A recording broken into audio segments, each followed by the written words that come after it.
bienvenue. Aujourd'hui, on va explorer une compétence fondamentale. Comment on construit une réflexion philosophique bien structurée? Oui, bonjour. Et pour faire ça de manière concrète, on va s'appuyer sur un exemple, n'est-ce pas? Un plan détaillé. Exactement. Un plan qui répond à la question: faut-il renoncer à faire du travail une valeur? L'idée, c'est de voir comment on problématise, comment on utilise les références, enfin, tout le mécanisme. C'est une excellente idée. Parce qu'en philo, tout part de là, la problématisation. C'est vraiment le cœur du réacteur. Le cœur du réacteur, j'aime bien l'image. Ben oui, parce que le but, c'est pas juste dire oui ou non. C'est de montrer pourquoi la question se pose, où est la tension, le nœud. La structure, elle, vient après pour déplier tout ça logiquement. D'accord. Alors, si on prend ce plan comme guide, l'intro commence par une accroche assez parlante. Le vécu du chômage d'un côté, le travail très valorisé de l'autre. Une tension très actuelle d'ailleurs. Oui. Et ensuite, la problématisation. Est-ce que cette place centrale du travail est vraiment légitime? Quels sont les risques? L'aliénation, par exemple. C'est ça, on pose le problème. Le travail, oui, mais à quel prix? Est-ce une valeur absolue ou relative? Et l'enjeu, du coup, c'est on garde ça comme ça ou on repense tout? Comment on s'assure que cette problématisation n'est pas juste artificielle, qu'elle colle vraiment au sujet?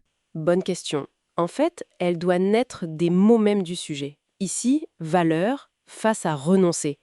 Pourquoi renoncerait-on à une valeur?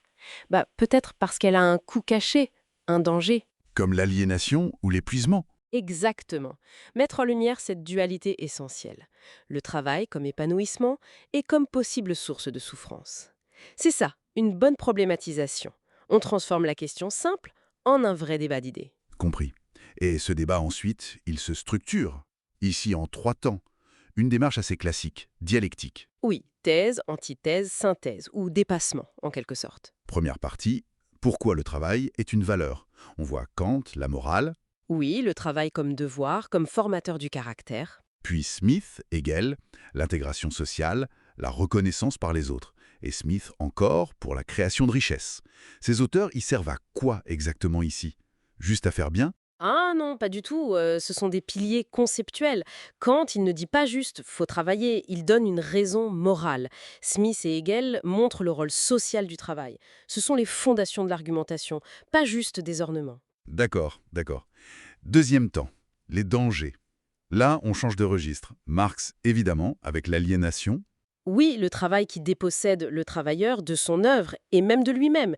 C'est une critique fondamentale du système capitaliste. Mais la notion d'aliénation reste pertinente. Et puis Arendt est mentionnée aussi.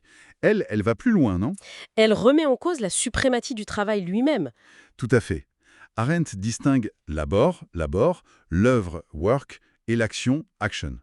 Elle nous demande si on ne survalorise pas le travail au détriment de la pensée, de la politique, des activités plus proprement humaines, selon elle. Ça élargit la perspective? C'est vrai, ça force à réfléchir. Et enfin, la troisième partie essaye de... De trouver une issue, une redéfinition. Oui, une voie pour dépasser l'opposition frontale. Par exemple, distinguer les types de travail, comme le fait Hegel, entre le travail qui façonne la matière et celui qui est purement répétitif. Ou considérer le travail comme un moyen, pas une fin. Freud est cité pour ça. L'important étant les conditions justes. Voilà. L'idée n'est pas forcément un compromis fade, mais une position plus fine qui intègre la complexité. Peut-être que le travail peut être une valeur, mais sous certaines conditions, ou certains types de travail plus que d'autres. Et pour que tout ça ne soit pas trop abstrait, le plan insiste sur les exemples. L'artisan, l'ouvrier à la chaîne, le burn-out, l'enseignant passionné. Ça aide vraiment à visualiser, j'imagine. Ah mais c'est crucial. Sans ces exemples, la philo reste dans les nuages. L'aliénation, la reconnaissance, ce sont des concepts, mais ils prennent corps dans ces situations vécues. Ça rend la réflexion tangible. Donc, pour résumer la méthode pour nos auditeurs, pour ceux qui nous écoutent, d'abord, une intro qui pose clairement le problème, qui problématise. Oui, qui montre la tension. Ensuite, un développement bien structuré, souvent en explorant le pour, le contre et une voie de dépassement, En s'appuyant sur des références philosophiques précises, utilisées pour leur contenu, et sur des exemples concrets pour illustrer. C'est bien ça. c'est tout à fait ça. Une démarche logique, argumentée et incarnée. Parfait. Et pour finir, peut-être une ouverture. Ce plan date un peu, mais la question du travail. Avec l'automatisation, l'intelligence artificielle qui peuvent travailler, Ah oui, comment toute cette réflexion sur la valeur du travail se reconfigure. Si les machines font une grande partie du boulot, quelle place pour nous? Quelle valeur aura notre travail? Ou peut-être faudra-t-il valoriser autre chose? Le temps libre, le soin, la créativité. Ça nous oblige à une redéfinition radicale peut-être. Exactement. Qu'est-ce que travailler voudra dire demain et quelle place ça aura dans une vie humaine accomplie? C'est une question philosophique immense qui est devant nous.